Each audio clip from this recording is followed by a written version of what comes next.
Well, Gov, and the First Lady, thank you very much for the hospitality. And, I want to thank the mayor and the county chair. Cecil took me on a little helicopter ride, and we went out to Sanibel Island and all across. And I'm sure it's much worse on the ground, but you can see a whole hell of a lot of the damage from the air. And you can imagine, because unfortunately, I've been to a lot of disaster areas in the last couple months, last 6 months. More fires have burned in the west and the southwest, burned everything right to the ground than the entire state of New Jersey, as much room as that takes up.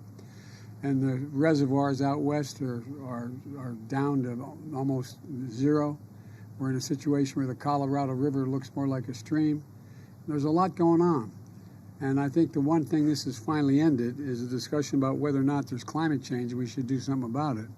But folks, I also want to, Jill and I have had you all in our prayers, and I mean that sincerely. And we're here today because we wanted to tell you in person that we're thinking of you and we're not leaving. We're not leaving until this gets done. I promise you that. When you walk around here, what's left of Fisherman's Wharf, and you don't have to have much of an imagination to understand that everything is historic, titanic, and unimaginable storm just ripped it to pieces. You got to start from scratch, got to move again. And it's going to take a lot of time, not weeks or months. It's going to take years for everything to get squared away in the state of Florida, to fully recover and rebuild. We're here today with Governor DeSantis and Senator Rubio and Senator Scott and Congressman Donald. Today we have one job, and only one job, and that's to make sure the people of Florida get everything that they need to fully, thoroughly recover. We're one of the few nations in the world that, on the basis of a crisis we face, we're the only nation that comes out of it better than we went into it. And that's what we're going to do this time around. Come out of it better, because this is the United States of America, and I emphasize united. We've seen extraordinary cooperation at every level of government, as the governor has said, and the cooperation began before the storm hit. Number one priority was saving lives. At the request of the governor, I signed an emergency declaration. Let's see if this thing works. Is this one working? I signed an emergency declaration that prepositioned federal assets, including food and water and generators, not only in Florida but in other states. So be ready if the worst happened, and it happened. We also prepositioned the largest number of search and rescue teams ever assembled in the United States. Ever assembled in the United States. And FEMA, the Pentagon, the Coast Guard, other agencies, so we can be ready to respond immediately, working with state and local officials. And the search and rescue teams have knocked on nearly 70,000 doors and rescued over 3,800 people. Yesterday, Lee County alone, the search and rescue teams examined 24,000 structures just in this county, making sure we're accounting for everyone who still may be trapped. We have over 4,000 federal personnel on the ground as I speak. The Army Corps of Engineers providing emergency power to hospitals across the state, nursing homes, water treatment plants, to make sure these facilities are able to continue to operate. Tens of thousands of utility workers all across America, not just in Florida, all across America responded to the call from Florida that needed help. Thousands from all across America, working around the clock to get power restored. This is about America coming together, and I really mean it. America coming together.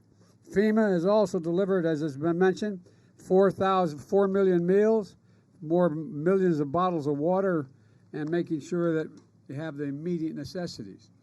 But we know from experience, I know from experience, how much anxiety and fear and concern there are in the people. We didn't lose our whole home, but lightning struck, and we lost an awful lot of it about 15 years ago. And we had a lot to go to. We had relatives nearby. It wasn't like everything was wiped out. But we know the feeling, that feeling about, where am I going to put my head down on a pillow tonight? How's that going to work? Is my kid going to be okay? Is he going to be able to go back to school? Am I going to be able to build my home? Will will the insurance cover it? If I don't have insurance, God knows, what am I going to do? And you know, we're working to speak to all those issues because they all warrant immediate responses. I've instructed my administration to bring every element, I mean every element of the federal government together to help with the immediate needs and long-term rebuilding. Yesterday, we opened a disaster recovery center right here in Lee County. 3 more will be open in this part of the state by tomorrow, and with more to come. And the state is co-locating insurance villages at the same center. So you're not sure what your insurance circumstance is, you're not sure what you're going to get, you can show up and determine in one place, meet with your insurance company, and also apply for federal assistance at the same time. From FEMA to Small Business Administration to the Department of Housing and Urban Development, there are many ways we can help, and we've already started. Already, 200,000 Floridians, 200,000 families, I should say, have registered for urgent assistance, like buying food, getting their prescriptions, clothing, basics. And how many of you lost your businesses? Well, the insurance may not cover everything, may not cover the full cost. So we're in a position, some of the folks are going to have lost their homes as well. And the question is you have insurance and we'll cover the cost. Well, I directed the Small Business Administration to speed up the processing of low-interest disaster loans that can provide up to $2 million for small businesses and nonprofits and additional money for lost income, and $200,000 for homeowners to close the gap between what insurance won't cover and what their needs are. And that's in around 1.5% interest rate. And folks, look, yesterday the state asked me, and we immediately agreed to activate our hotel program. So individuals who need hotel rooms won't have to pay for anything. I know there's not many around here, but they can go to the nearest hotel and not have to worry about paying anything and just have the coverage. If you don't have insurance, or if you're underinsured and you found a place to rent, or your car has been destroyed, you're entitled up to $37,900 in federal funds. If you need to make repairs to your home, you may be eligible for another $37,900, not $39,700, $37,900. So you possibly can be able to get close to $80,000 for your needs. It's available. And folks, look, the most important thing you can do is register so we can help figure out who is eligible for these things. Hundreds of FEMA personnel are going door to door, and to help with that, well, you call 800-621-3362, and I'm told you're waiting for hours and hours to get through, and you're not getting anybody answering the phone. We've talked about that on the way down in Air Force One, and we're going to try to speed that up by having additional personnel. We're trying to expand it. So you have to have a little patience for us to get it all done. So many people are contacting. Or you can go online to disasterassistance.gov and find out what you're eligible to receive. Or you can sign up in one of the multiple disaster recovery centers, the one that's opened here, and many more they're going to be opening. Meanwhile, in the counties hardest hit, the federal government, at the request of the governor, in the very beginning, said we'll cover 100% of the cleanup cost, the debris cost, which is billions of dollars before it's all over, if you think about it. That we're going to pay 100% for 30 days. I just extended for another 30 days. And the governor and I talked. I think he's going to have to come back and ask for some more beyond those 60 days because it is consequential. Unless you clear the area, there's not much else you can do. And so, folks, look, we have a long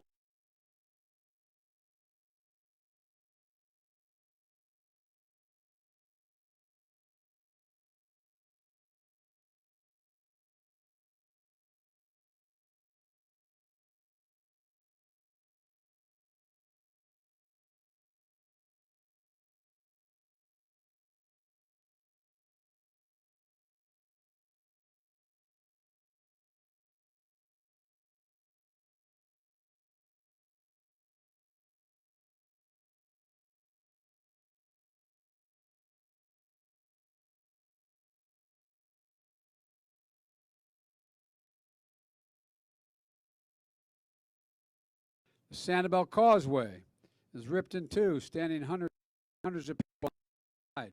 Many of you don't want to leave, but some wanted to leave. We're in a situation where in Lee County alone, initial reports say 11 schools are significant and have to be rebuilt. And today's Yom Kippur. Many members of Florida's Jewish community can't gather at their holiest day today, and because they're displaced and their homes are gone and their synagogues are available. Long term, the declaration I approved on September 29th is going to help rebuild schools, libraries, parks, public community centers. We have the money to do that, and you're qualified to get that done. We're going to help rebuild roads and bridges and public water systems.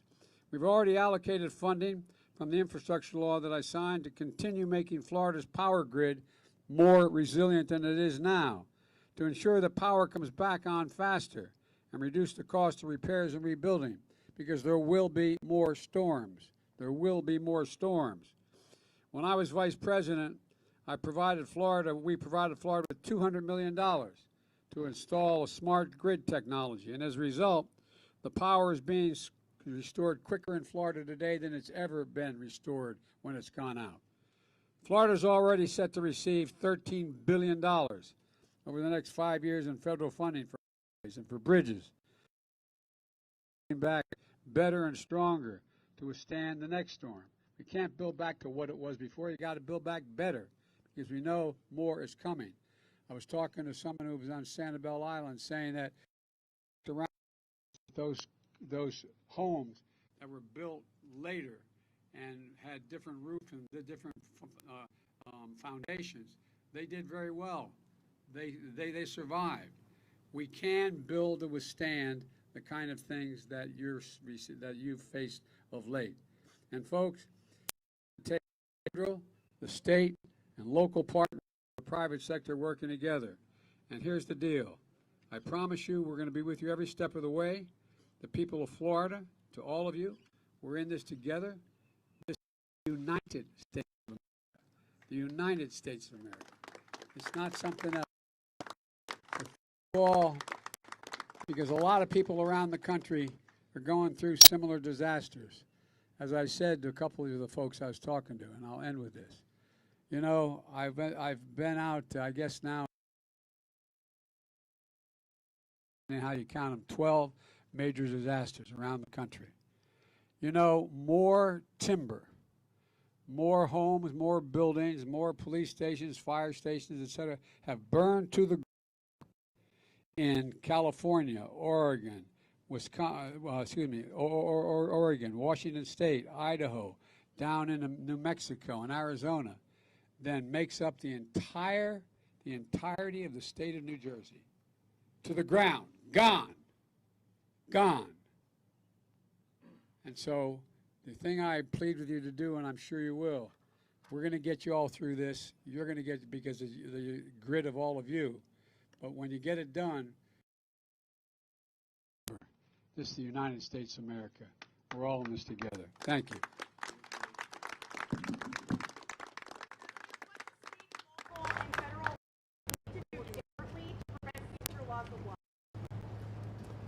What the governor's done is pretty remarkable so far. I mean, this is like really done. In terms of, first of all, the biggest thing some of the others have done is recognize a thing called global warming. The world is changing. It's changing. And we changed the way with the zoning. For example, all this area for me. Liz showed me a picture